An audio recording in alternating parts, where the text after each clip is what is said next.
shule. Of course we have long holidays, tunaenda home. So tukienda home, mom used to tell me like, today naenda chama place fulani, unaweza nisaidia kubeba vitu fulani. Unajua kuna vitu yenye watu ubeba. So I remember hiyo time sasa kama kumekuwa na chama, my mom, she's the one who used to, anaambiwa mama nani, so ndio tusaidie kuosha vyombo, and mom could go and wash those hizo vyombo.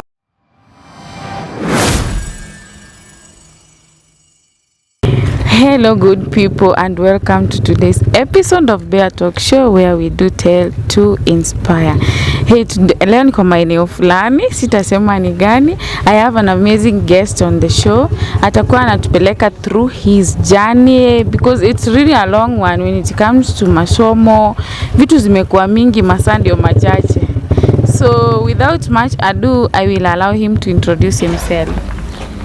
Yes, hello people, welcome to Mercy Ndaru YouTube. My name is Bruno Winston. I'm from Uasin Gishu County, of course. That is where I come from.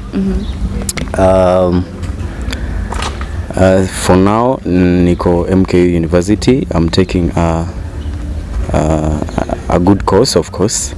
So today nimeona at least nikuje kwa hii YouTube channel at least to share some life experiences that zenye nimepitia, and of course I hope people will learn a lot from my story and others can relate from my story. Yeah. Thank you so much. Welcome to the show. Yeah, it's all about to inspire, because we are in a generation that some people are really giving up on so many things, and our desire is just to uplift, because we should, we not in one way or another, we should be there for each other.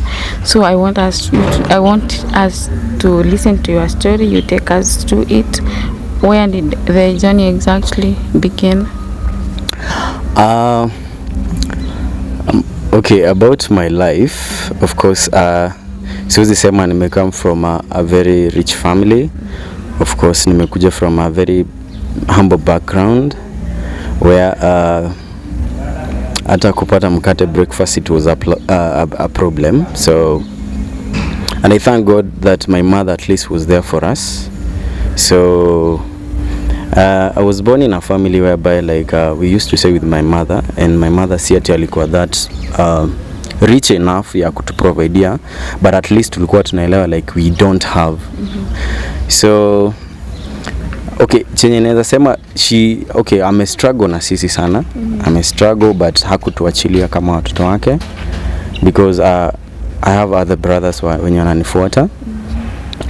So tuseme mahali penye life ili change, it's when I graduated. Nilisoma Chuka University, my first course. So sa MKU nafanya a different course. So my mom, I always learn a good example from her. Okay, hata mimi naweza taka kukua kama yeye, because at one point in life I remember we had nothing. So and wakati mamangu tuseme for example ile time nilikuwa nafunga shule, of course we have long holidays, tunaenda home. So tukienda home, mom used to tell me like, today naenda chama place fulani, unaweza nisaidia kubeba vitu fulani. Unajua kuna vitu yenye watu ubeba. So I remember hiyo time sasa kama kumekuwa na chama, my mom, she's the one who used to, anaambiwa mama nani, so ndio tusaidie kuosha vyombo, and mom could go and wash those hizo vyombo. Maybe anafagia kwa watu, unaona. Yani because walikuwa anajua ana kitu, so angeenda afagie, angeenda afanye kazi, alipo pesa kidogo ndio at least atulinde.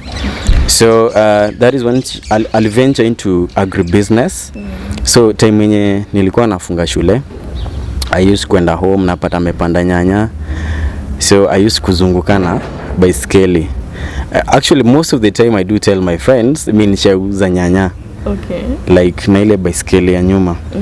So a lot of people used to support me because walikuwa wanajua niko campus na walikuwa wanaelewa home like we had nothing. So nilikuwa napeleka nyanya. Okay, kama hiyo time that was back 2015 2016 hapo. Ulikuwa unapata ile karatasi yenye sasa tulikuwa nafungiwa mboga ile mboga, si unaielewa? Yeah, zile zilibaniwa. So ulikuwa unapata nyanya zimejaa hapo ni 10 bob. So kitambuzi hiyo 10 bob, it's ni kazi mob. But those guys used to kubuy maybe kama ni crate moja, kama crate moja ilikuwa 200 bob, mtu anaibuy maybe na 1000. At least nilikuwa nikirudi shule niko na rent and I can pay my school fees pia. So the reason why nilikuwa nasema life ya mother ili change after nimegraduate. So after niligraduate, that is when heshima ilianza, because at least nilimjengea jina. So alikuwa anaita mama ya mtu fulani, because I did a good profession, which is a good profession. Now which unajua kitambo zile professions zilikuwa zinajulikana ni walimu and stuff. Kuna hii mambo ya wakili, daktari. But sasa one of those courses is what I did, and ilifanya mamangu a change status from kudharauliwa, kuambiwa kuja aoshe vyombo. Even I remember one day when nilimuuliza mom, okay, after niligraduate niambia, by this since you graduate like class yangu imepanda, because leo nilishtuka nikiambiwa mama ya Bruno tunaweza kuongeza juice. Sasa hawakumuita kwenda kuosha vyombo because at least nilikuwa nishapiga a mile. And that is when I realized like success, it's not for an individual like si yako. Success inakonga ya wazazi na wale watu ambao wako around. Hadi unapata brother yangu ananiambia like, bro, mimi nataka kuwa wakili. Nataka kuwa kama wewe. Unaona? Like I really loved it because at the first time nime inspire my brother, anasema I just want to be like you. Ukiflashback hiyo time nyingine we used kuwa ni kama kuwa rejected, I don't know. Rejection to rejection because I remember because of the financial status. Financial status. I remember kuna mama fulani hapo home.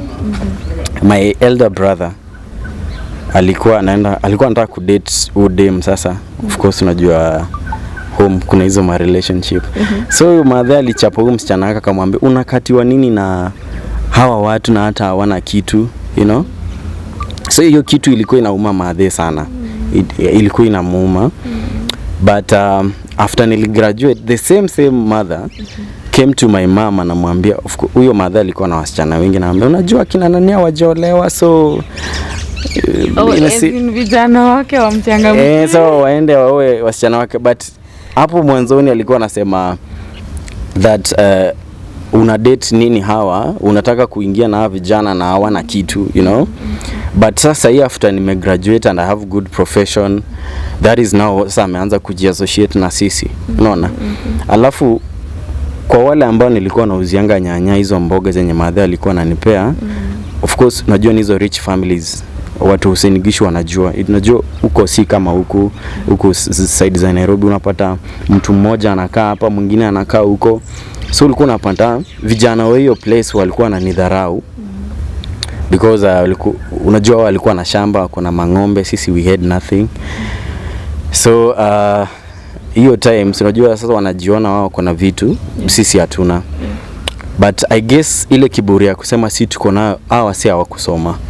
So after nili graduate I was even shocked. The same guys wenye sasa walikuwa na nidharau hiyo time, ndio the same guys wanaambia, bro, tusaidie na 50 bob, because those guys are serious drunkards at the village.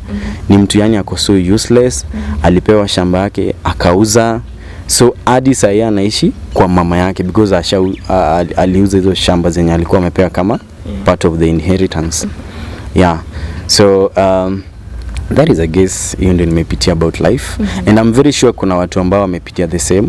Like you had nothing, but say at least unajaribu kuleta something to your home.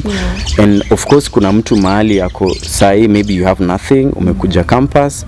The only medicine to poverty, it's for you to work hard. Of course enda shule, achana zile vitu ambazo zina kudistract about life. Because me I've changed life, my life personally. Hata sometimes when there is one point nilikuwa na kanga China, I used to see my uncles when yako US, they used to wear expensive suits. I could not afford, but sahi inafikia to a point I can still afford. Like naweza enda niangalie suit ni how much, maybe 20,000, and I can still naambia Mungu next time I want that suit, and I work hard, I go for the same suit. So for this, ule mtu ambaye amepitia a lot uko home, it's not the end of life.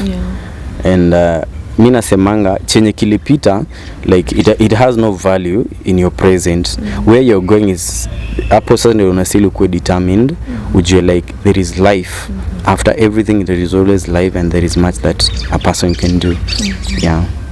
Yeah, it's funny how in the society, wherever we are, it doesn't matter we are in Africa, wherever you are, people get to appreciate you when you there's a certain status that you are in, and people don't get to appreciate you.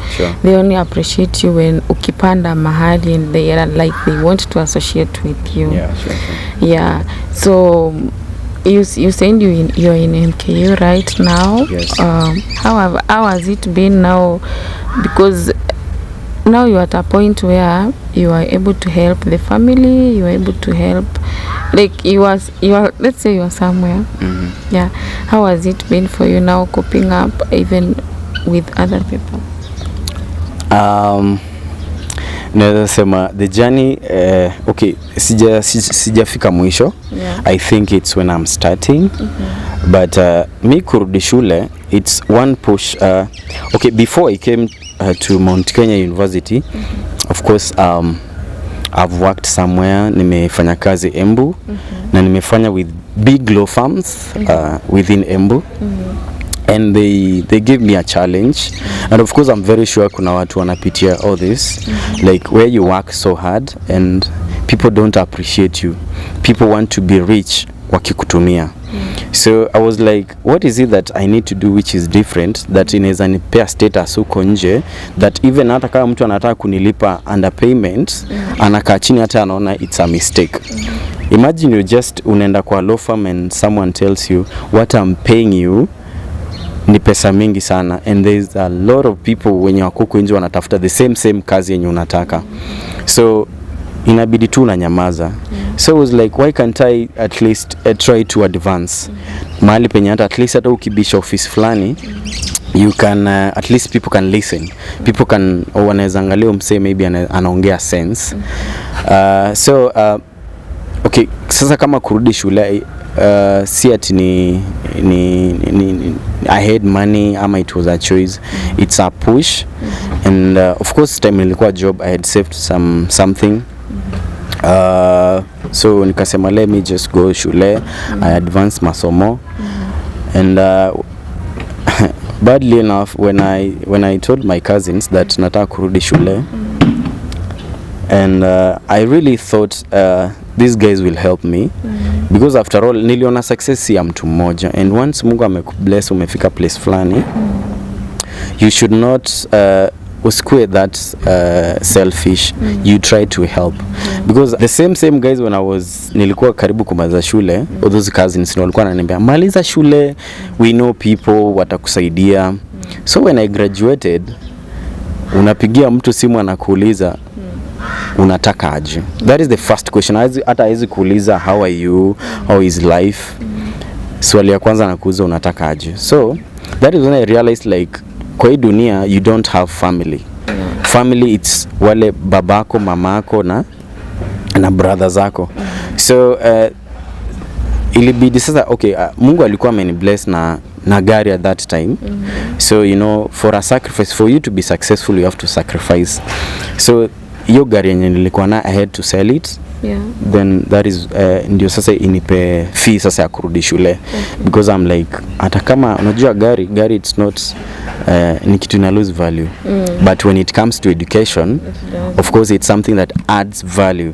So I had to sell it, nikarudi shule. I paid my fee, and I had to pay for my sibling who mwenye sasa ako first year KU. So I think I'm really working hard, not just to change my life, at least to change everyone who is around me, including your followers from my story, my brothers when you're around. Na mimi naambianga mtu sometimes hata unapatanga sina do but Mungu tu from nowhere anapatanga tu mabest. Actually most of the people when I'm in support they are not from my family, they are from outside, friends like you, maybe kama unanijua nakwambia bro nataka kufanya maybe masters, nataka kufanya degree nyingine, wewe unaona aje? Wananiambia that's a good idea, okay we can support you mahali penye tunaweza. But wale watu ambao unaita ni relatives, those guys they can't help you. Yeah. But you see now, what's the essence of, you see, you are working, you are stable. What's the essence of now being again in class, in school every other time? So I feel at a personal level, I feel maybe it's even the perspective of the viewer there, that you should, there is no way that whatever you're doing, you can do it part-time and you're still working. With the nature, okay, the measure what I'm trying to measure, it can't allow me to work and do what, to work and at the same time go to classes. So I had to fully focus on one thing, because unaangalia I'm really investing a lot. Co-education, I'm really investing a lot. So singetaka hata kama I'm really working hard on the other side, nikilipa fee and I'm still performing poorly. No. So I was like, since I have something at least in my gallery, like kwa pocket yangu, why can't I just focus once? Because unajua MKU wana allow watu ku trisem. So now if they give you triseming, unajua it's a semester, it's for 4 months. So naona 4 months ni time kidogo sana. Na hakuna mtu anaweza kuemploy saa yake kijua ati maybe uko na class ya 4, sometimes uko na nyingine ya 4, maybe uko na classes 2 per day. Uwezi enda ambia your employer that I have a class and since I have a class utanipea 3 hours. No one will give you 3 hours. 3 hours it's a lot. Ama to 4 hours it's a lot. So you have to focus on one thing. So niliona since uwezi pata mtu anaweza kuelewa, na the only person who understands yourself ni wewe mwenyewe. So nilibidi kujielewa and I was like, let me focus with one thing. At least unajua hakuna haja uhold na kitu kamoja na kakusaidia in life. While uko na chance ya kufanya great things, upate great value. Yeah. So that's why nilikuja back to school. Yeah. But one thing that we must admit in the okay right now in our country is that people, there is that scenario where you find people are not really into education. They kind of want to venture into so many things because they say that the job sector is really not well. What do you think now? Because you really focused on education, and most people are venturing into many things so that they say the bottom line is money. Yeah? Yes. So there's that instance now you find yourself you're still pushing to school. Uone kama utafika mahali uende kwa ofisi wakwambia uko overqualified? I think hakuna mtu anakuanga overqualified. It's either you qualify for that job ama you don't qualify. Qualification, okay, there is this norm, unapata mtu anasema that mimi nilienda hiyo interview wakaangalia maybe niko na masters, watu wenye walikuwa huko ni wa degree, so waliamua kuemploy mtu wa diploma. Okay, I just give an example of military. There is one time I wanted to join cadets. So cadets, they only allow what were B plane, I guess. So if you have a plane ama a B minus, you don't qualify. Alright? Unaweza kuwa na A but unaona bado they still don't allow you to join. So mimi nasemanga hakunanga ile kitu over qualification. It's all about if you qualify for that job, of course you'll get that job. If you don't qualify, doesn't mean like ulikuwa under qualification ama ulikuwa above qualification. It's all about if you fit for that job, you're fit for it. Yeah. And I believe when it comes to education, najua kila mtu akona investment. It's like there's someone who is good in maybe market and stuff. Kuna mtu ako good in masomo. Unajua sisi wote goal yetu it's all about to make money. You can still make money with your profession, you can still make money with your business. So it's all about mahali penye you realize yourself, because there are people, I've seen people graduates wamemaliza shule and they try to have a business somewhere. Unapata umse business yake ifanyi, na akirudi kwa ofisi that guy shine, unaona. Na kuna mse ambaye anajua business, ukimleta huko kwa ofisi like I feel comfortable, unaona. But sir, for me, okay, I'm not studying that hard kuko employed. Of course I just want to be my own boss. Yeah, nataka kuwa my own boss. That's why I'm going to greater heights, because hakuna haja ati sasa I'm your employer and maybe sisi wote tuko na degree, you know.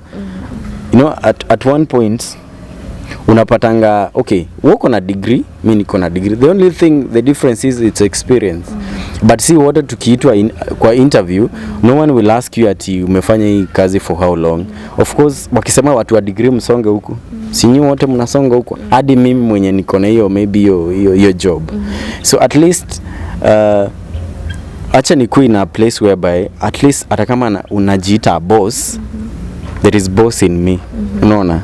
Yeah, that is the thing. Yeah. I love the fact that you embrace education so much. Sisi, me, I'm not a lover of books, by the way, I must confess. Since kitambo, me, I'm never a lover of books. But anyway, because it's a choice that one makes, and the outcome even might be even greater than what people think, you know, because it's all about your focus. So there is I want you to speak to young people who now there are people who don't believe in education at all right now in our country, because venye tu nimesema hapo before that the job sector venye iko. I want you to kind of speak to someone right now who is not decided on going to campus or venturing into a business. Mtu afungue anaona the money that yenye iko sahi ya campus nifungue movie shop. That's where the money is, because as I said earlier, the bottom line is money. I want you to speak to speak to them, you kind of encourage them. Kwangu mimi siwezi limit mtu. I don't limit a person kumwambia ingia into education. Miche naambianga mtu, if you realize that where you're best, tuseme if you're best in education, achana na masomo, unaona. If you're best in education, just ingia kwa masomo. If you're best in both, do what you think is good for you. Siwezi sema ati sasa naweza advice, mimi sijafikia to a point ati naanza ku advice mtu. Hata mimi brother yangu nilikuwa namwambia you either choose to be, okay, sisemangi watchman kitu mbaya, of course those guys we still value them. Mimi nilikuwa naambia mse, you either choose to be jambazi ama you choose kukua mtu mzuri. It's all about what you want in life, unaona. But for me naambianga mse, there is nothing that comes easily venye watu wanafikiria. Ajua kuna hii notion like I've seen people wanasema sijui kama umesikia story ya forex. Yeah. People wanataka ku get rich sijui nini. Even kwa forex, I have a friend, actually a classmate. That guy venye alikuwa ananiambia forex, it's not a thing that utaanza kuinvest pesa leo ukue millionaire kesho. Unaona? It's all about you have to work hard. In everything venye mimi nimelearn, akunanga shortcut about life. Even in that forex, for you to be successful in forex, you have to be patient, you have to take time for you to get rich. Si venye watu wanakuja kumislead watu wanakuja kuambia at you know forex iko na pesa nini. Hapana. Those guys wakiweza waonyesha their real life, unapata hata kuna wengine tunaishi na wao hapa na wako tu ni master huku kwa unanga tu wana shoot kila mahali venye ame make life, but ukiingia kwa nyumba zao uko like, hey bro, wewe ni ule mse unasema unafanya forex, you know. So siwezi sema ati mimi naweza advise mtu ati sijui fanye hii ndio kitu ko best. Hapana. Because in one life, yani in life it's all about what you want. You know me, when I was back at high school, okay, I was not very bright. So sema ati nilikuwa bright, nilikuwa hapo nasumbua kidogo. So before ni kuja sasa ndio nikwambie that. So this is what happened. Back nikiwa high school, that is when nilikuwa Nyanza, nilisomea side za Nyanza. It's a good school. So one point in life my mama aliniambia, you either choose to be a good person or a bad person.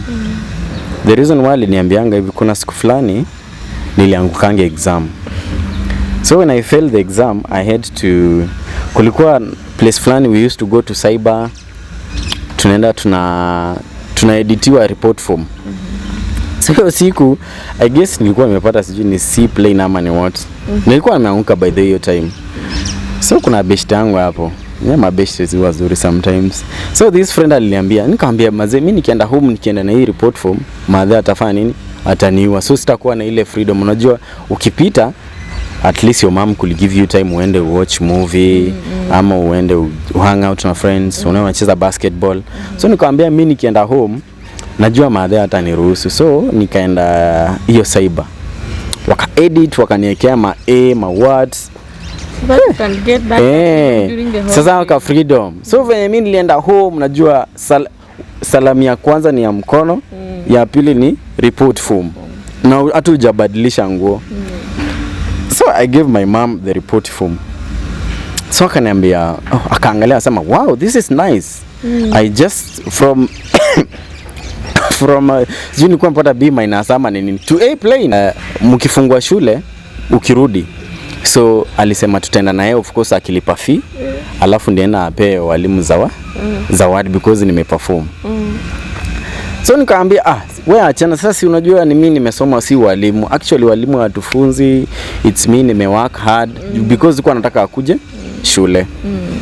So January tukafungua shule, nikaambia mama mimi hakuna haja, wewe nipe fee niende nikajilipia. Kwanza shule yetu ilikuanga ukianguka ulikuwa unaenda na mzazi. Okay. Unaona? So you know my mama alikuwa mkali, nakumbuka nilikuwa nimeforge report form. Unaona? So ningeenda, si tuliambiwa tuende na wazazi. So obviously madha alikuwa anahitajika shule. So nikaona nikienda na madha atajua nimeforge nini? Report form, na ndapigwa zaidi. Na watajua nimeforge shule, alafu maybe wanichape, wanipunish, alafu waenda washika ujamaa mwenye alikuwa anatufanyia hiyo stuff. So when nilifika home watu walienda na wazazi, but mimi sikuenda na mzazi because nilikuwa najua nishafanya mess up. So wakati waliniambia wapi mzazi, nikaambia mamangu ni mgonjwa, so haiwezi fanya nini? Haiwezi kuja. Wakaniambia na babako. Nikaambia babangu time nilitoka hakuwa, wakaniambia rudi home. So unajua nilikuwa Nyanza na home was Nigishu. So unajua traveling from Nyanza to Nigishu unaona it's a distance. So nilienda nikalala lodging hiyo time. Kalala lodging. Asubuhi nikaenda hapo kwa stage. Nikaenda nikatafuta kajamaa fulani ka boda. We used to buy them. I used to hear this thing, but sikuwa na clue. Nikamwambia by the way mimi ni mwanafunzi, nimefukuzwa mzazi, so naomba tu unipeleke. Akaniambia mbona hujaita mzazi wangu? Nikamwambia mimi mzazi wangu hata yuko huku, alienda Qatar kufanya kazi, so mimi nakaa na aunti yangu, na aunti yangu ananitesanga. Hadi mzee akanihurumia. Sasa nikamwambia I'll give you 1,000. We used to buy them with 1,000 bob. Imagine 1,000 bob hiyo time ya 2010. Hiyo ilikuwa pesa mingi. So msa nduthi akaniambia it's okay. Tukaenda shule.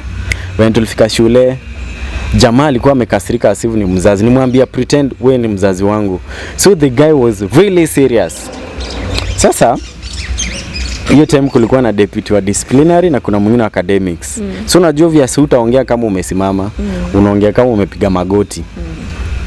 So wa academics akamwambia habari yako mzazi, mzuri sana.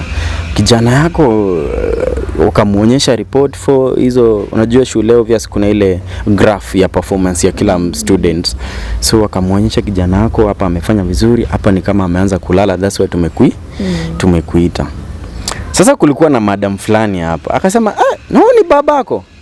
Hiyo time sasa unajua sasa akakasirika, ananiambia, "Wewe nalipa fee." Alafu unajua tulikuwa tunapigiwa, how do we call that thing? Ile ya basen bana, the kapipe. Kale kalab. Hiyo ndio tulikuwa tunachapiwa. So akaitisha that hiyo basen bana. So alikuwa like ananichapa, nalipa fee alafu utaki kunini, ananichapa. So unajua ananichapa naingia chini ya meza. So nikiwa chini ya meza naambia bro bana, we namuumia, hizi ni gani bro? Okay, Siwezi muita bro, niko like hey bana rada ni gani sasa. Alafu ndio mwalimu, na kuna watu wananuanga wazazi uko show ni mzazi huyu kijana wako anaitwa nani, Jamali niekela, unasikia hadi inaitwa jina lako na uwezi sema, so I had to shout my name like unaitwa nani, nikasema naitwa Bruno. Siwezi uliza Juna na uko hapa na kazi yako nimekuleta shule. Yeah, that guy alinipiga by the way. Alinipiga ile serious. Hadi sasa huyu my deputy was a friend of mine, akasema aki umefanya umempiga sana. So unajua time yetu si kama sahi, but punishments unajua si tulikuwa tunaenda tunachimba huko dust shamba yangu. Lakini mimi niliambiwa nichimbe kashimo ka uchafu. Sasa hiyo story kaisha. Tukakaa sijui shetani ni nani ama ni Mungu. I don't know if it's Mungu ama ni nani. Sasa unakumbuka madhango aliniambia atakuja kufanya nini? Kuongea na hao walimwenye amefanya nimeperform. So madhe akakam. Sasa nikaambiwa nimeitwa staff room. So madhe ako hapa amefurahia, ameniletea shopping. So ako like nimekuja kusalimia, nimekuja kuona walimu wako, at least niwape zawadi because hii term umeimprove. Hii term umeimprove. So nikamwambia madhe hapana, sasa watu kwa serious tuna focus. Akasema hapana, si nitaongojea lunch time. Lakini madhe akakuwa suspicious. So sasa deputy akaniona, unajua deputy alikuwa ananijua. So time aliniona akaniuliza, akaniita akaniambia sasa my mother akaenda kwa deputy. Sasa akamwambia habari mwalimu, mzuri sana, nimekuja kuona kijana yangu alikuja nyumbani this round aliperform, so nataka at least niwabaie chai. Kwanza akamuanza okay, unajua alikuwa anajua sija perform, alikuwa academics. Tukaenda wakaingia kwa ofisi, mimi wakaniambia nibaki nje. So nikubaki nje, nikakaa sana jovia, nikajua kumeumana. Nikakimbia mbio nikaenda dorm. We used to sleep kwa houses. Kana nikavaa vinyasa mbili, nilikuwa najua jovia sindapiga. Hapa ni war. Kwanza madhe, unajua madhe ni ule, you know African mothers. I know. Anything yenye anapata kwa nyumba hiyo ndio ana land nayo, you know. So nikakuja nikakaa hapo. So kuingia kurudi venye nimerudi kuvaa hizo mavinyasa manini, nikapata class teacher ameitwa, deputy wote wamekuja, walimu wamekuja, because ile report form yenye madhe yako nayo na yenye iko shule they are different. Nikaitwa ndani, wacha nianza kupigwa. Unajua madhe kwanza alikuwa na shake, alikuwa ameshtuka. So kitu ya kwanza wakanipeleka police station, ni record statement. Uliland kwa police station? Kwa police station because these are fake report form and it's illegal. So when nilipelekwa police station nikaandikisha statement, wakapiga picha hiyo, wakatoa photocopy of course. So wakaniambia niwapeleke kwa huyo jamaa mwenye anafanyia hiyo story. Because he did it for you, then he does it. He does it. So after kunipeleka, so nikaona msee nikipeleka huko obvious ndaletelewa si wengine. Unaona? So like nikaona ni kitu. Sasa for example, kwa hiyo building ni kama ni the opposite. So kama iko hii side nyingine, so mimi said tuenda huko, nilikuwa naenda opposite. Unaona? Juu nilikuwa naona tukienda the same direction naweza finyo, juu hao mapolisi walikuwa wananipiga tu turungu twao. Juu niona wakinipiga sana, nitafanya nini? Nitasema ni hapa. Na huyu msee atashika. Unajua tena to protect. Si ndio? Juu msee alikuwa ananiambia mimi nakufanyia na wewe ukienda umess. Usichome, unaona? So mimi naenda the opposite direction. So tukienda mahali naambia hata nimesahau. Unajua it's my first time, hata sikujua ni wapi. So ikafika tuwapinda hata wao wenyewe wakaget tired. Unaona? So ndio nikarudisha shule. Of course watu wakaitwa kwa parade. Tukaambiwa ilikuwa inaitwa visiting ama ni nini? Shule mzima na mzazi wako lazima afike shule na afike na report form. Guess what? Tulikuwa wengi. You know, tulikuwa wengi. So that is when shule walianza sasa.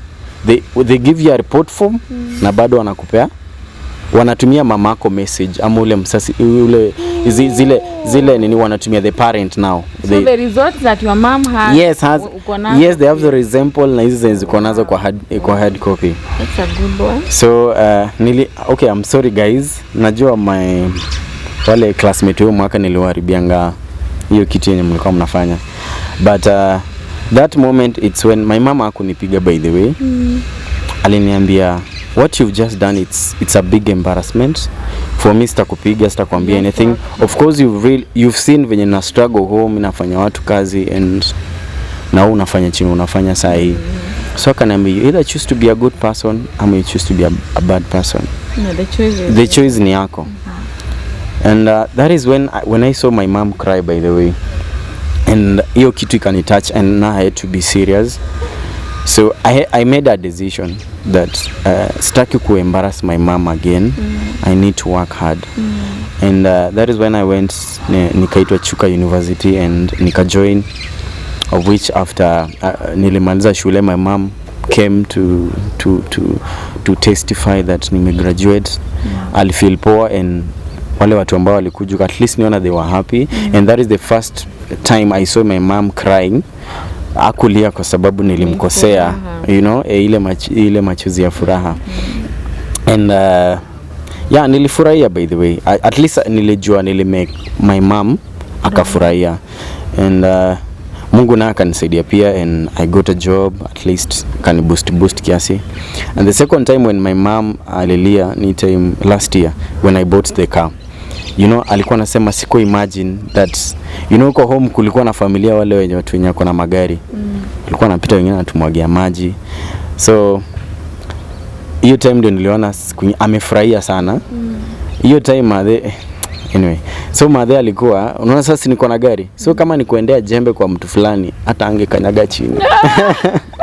Angeniambia kuna shortcut tunaweza pitia to that place, but ananiambia tuzunguke. Yeah, alafu maybe kuna wale wa mama walikuwa na mdharau. So akimuona hata naweza niambia simamisha kwanza gari. Huyo mama lazima aone ni hata mimi pia nimefika hapo, you know. It wasn't easy. It wasn't that easy. That is the moment I saw my mama alikuwa happy sana and hata mimi nilifurahia. Ndio naambianga mse yote ukikuwa successful, actually personally you as a person sio unakuanga happy by the way. Una buying gari wamengangana na no, okay, for me the reason why I bought the car, you know, sijui kama unajua sometimes ukiendanga unaona mawakili wanabebanga mafiles kubwa. So my employer hiyo time that guy alikuwa ananipeanga fare 100. Sijui kama unajua Chicago. Nilikuwa nakaa Embu.